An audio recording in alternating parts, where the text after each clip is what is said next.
I know so many people this morning would tell me that, keep quiet, you're just a Yoruba man, keep quiet, it is in your region that Tinubu can do that. But let me tell you that Tinubu has target 2 million votes for himself come 2027. And how he intends to do it is what I want to unravel to you this morning. Thank you for joining me. Please pay attention carefully. Yesterday night, one of his spokesperson, Daniel Bwala, was on a very popular news media, and he explained how they intend to get 2 million votes from the Southeasterners. I know so many of my Southeastern brothers will say that, well, it is only in the Southwest Tinubu can hijack the political structure, that it is not possible in the Igbo space, that they do not bow, they do not cower. I understand. But how do you respond to this question when I ask you that? How does Uzodinma keep delivering in Imo State? How is Francis Wamfuru in Abuyi? How do they keep delivering? And also, we must understand that now we are having people like Peter Umba, Soludo, who are readily, like speedily, these guys are ready to join Tinubu on his southern agenda course. We all know that the only place Tinubu can rig election by 2027 is in the south. When we talk about south, the south is a gunner. I don't think you can argue that with me. We all saw what happened in River State, even when Tinubu was the president. We saw how Wike did the magic for him. I know we have seen so many people go to the media explaining to us that it was Peter Obi that won River State. In fact, he won that River State by almost 1 million. However, what we saw overnight was a magical, change of results to favor Tinubu. Now, imagine now that Tinubu is the president. So in the south is a gunner. Akwa Ibom, the Akwa Ibom man. I mean, PDP has never been an APC state, but under Tinubu now, Akwa Ibom has suddenly changed to APC. All right. Now, what do we have in some other states in the southwest? In southwest, we know what's going to happen. We all know that Obi will. He has to put a fight in there if he must get 500,000 votes, because they want to do everything to win this election this time, whether by crook or by hook, by every means. They want to, either by blood, whether by fight, whether by guns, they want to do everything to win the election this time. So the only place for me that I think to be realistic is, it is the north. Tinubu cannot read. And if Peter Obi must win, the North must agree to overwhelmingly support him. Let me tell you, Obi might not be able to get such large amounts of votes he got in the last time in places like Enugu this time around, because there are so many people now who are singing the praises of Tinubu. And these were the narrations, these were the explanations Daniel Bwala gave. And this is not even the joker. The governors are part of the deal, but the most important people in this conversation are not the governors, but the Biafrans. So some of you will think that Tinubu does not understand our sentiment as a people. He does. You all will know that what Tinubu used to win the 2023 election was basically the religious sentiments of the North. And that was why he went aggressively for a Muslim ticket. You all will understand that many people were cursing him. So many Christians even left APC for PDP, that Tinubu wants to break this country. This is the same thing people will say by 2027. The North will scream again. The North will scream again that Tinubu wants to break the country. Why is it about trying to release Nnamdi Kanu? Because I know he would want to do that. I know that the only reason why Tinubu is still holding to Mazi Nnamdi Kanu, and these things were actually stated out by Daniel Bwala, because they said that before the election that they were sure that sanity and stability is returned back to Southeast. And when you keep hearing statements like that, under Buhari, we know that Southeast was in almost total unrest because of the constant conflict between the Biafrans and the Nigerian army. ever since Tinubu came on board, you hardly hear that the Nigerian army invaded any society, any community, any village in Southeast. Must be fair. You hardly hear it. And indeed, you hardly hear that any soldier, any Biafran, or any conclave has been attacked in the recent time, in the last 3 to 4 months. Have you heard anything like that? What we have been hearing is Mazi Nnamdi Kanu case is gaining momentum and in a progressive manner.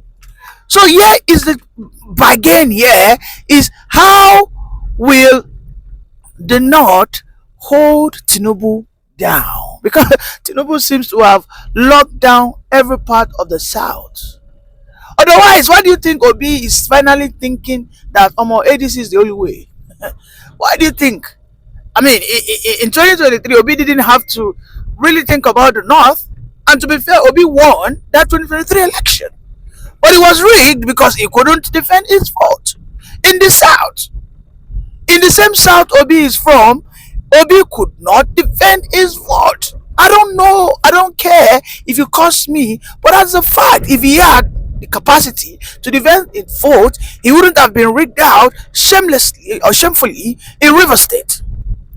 It was rigged out in so many southern states. Look at, I will tell you categorically, Obi won Lagos State. We know that. But it was also rigged.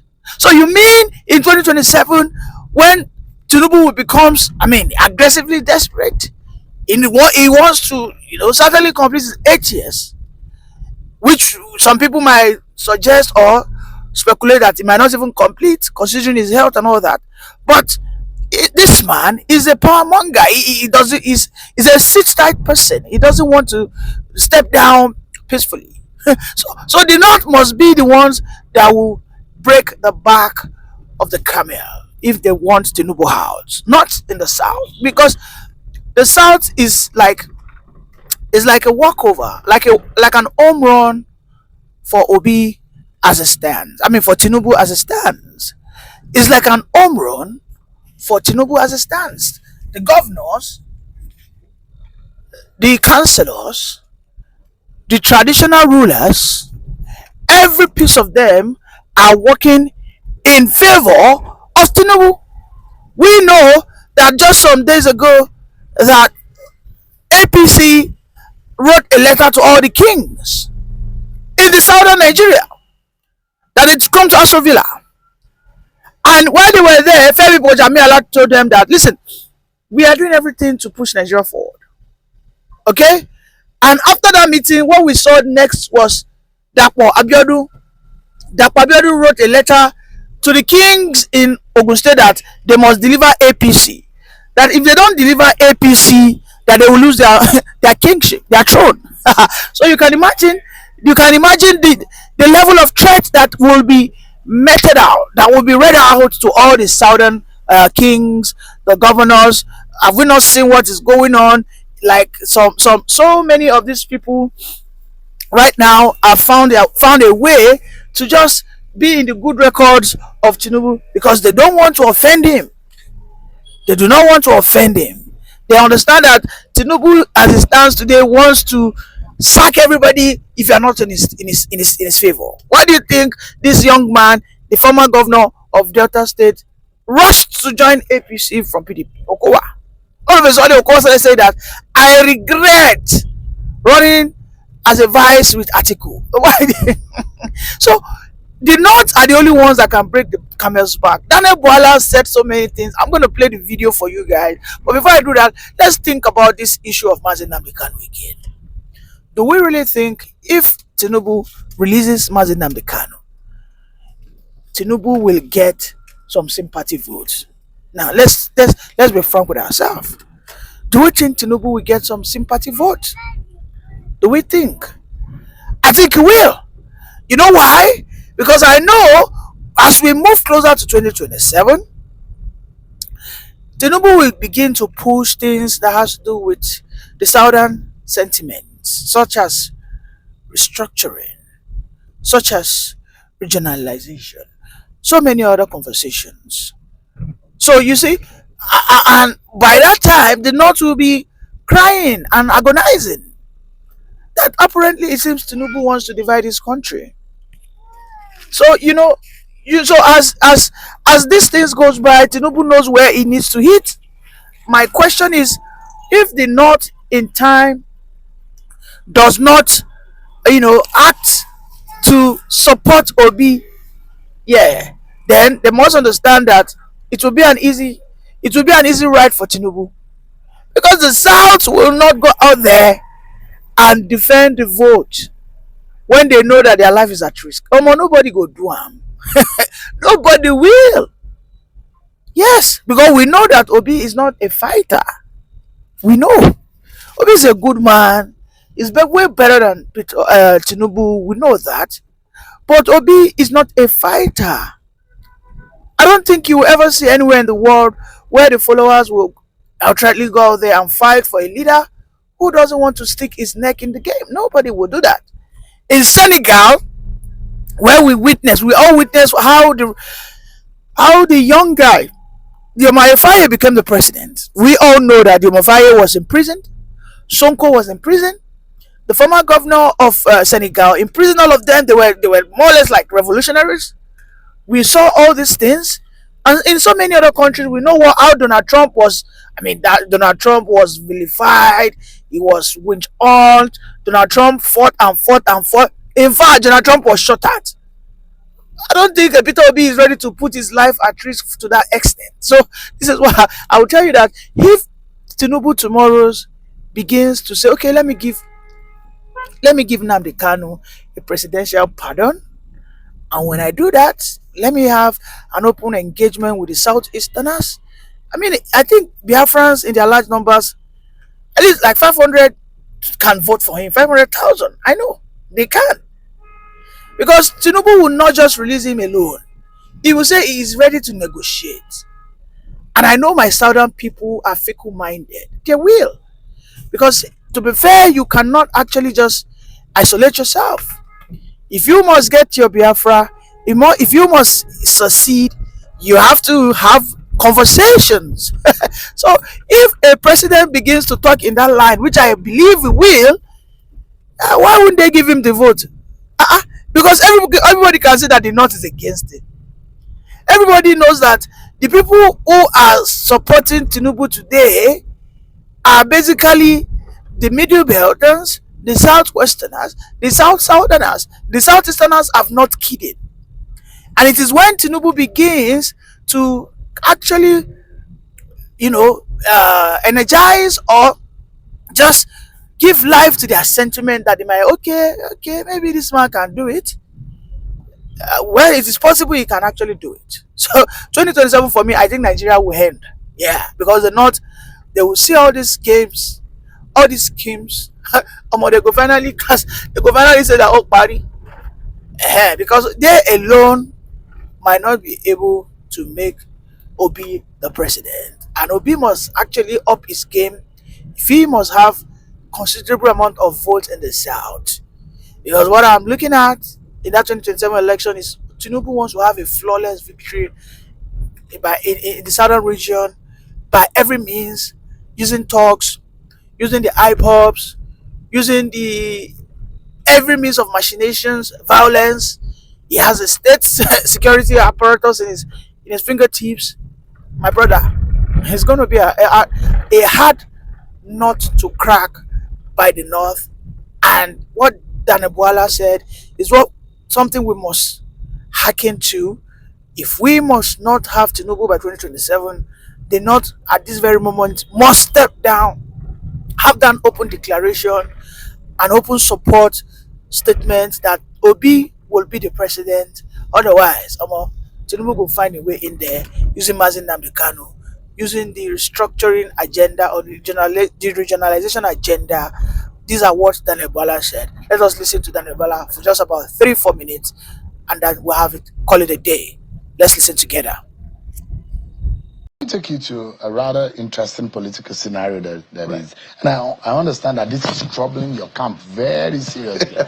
The hearing or the sound of Goodluck Jonathan coming into the fray, I understand that it has destabilized your camp. Let me tell you. How troubled is the APC with that news?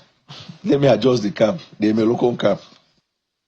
I see that some unscrupulous elements are trying to hoodwink former President Goodluck Jonathan to come into politics so they can destroy his reputation, which after he left government, he has been building by becoming an international figure globally. And why do I say that? The southern Nigeria, where President Goodluck Jonathan comes from, have all turned to Bwala and APC. You have seen governors coming. These are the individuals he would have relied on if he's going to run for presidency. Now, the elements that are going to him in the north, asking him to come to run, are they not the ones that chased him away? So what hope does he have that this time around they are calling him because they mean well for him? Then look at the political class that are coming together to cajole him to come into politics. I know President Goodluck Jonathan is smarter than that. But if President Jonathan decides to run, let me tell you, I have seen the political climate in Nigeria today, and I will speak to facts, not conjecture. There is not a single politician that has the capacity to knock off President Bola Tinubu. In what sense? In all fronts. Let me bring some figures to the screen right now, and let's do some analysis. Because I'm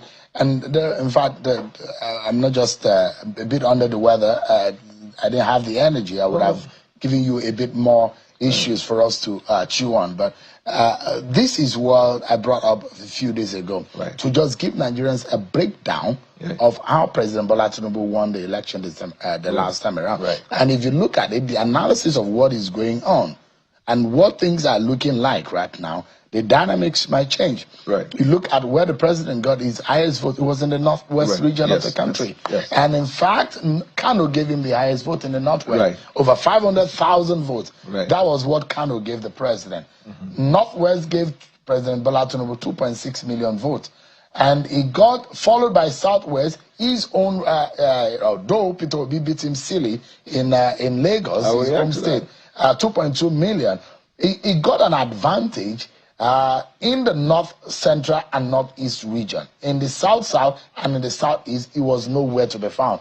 Apparently 127 votes, 127,000 votes he got in the 5 states of the southeast, considering the fact that the APC controls 2 of the 5 states in the southeast. And look at what happened in the south, had less than 1 million votes. This is just a bit shy of what Kano alone gave him.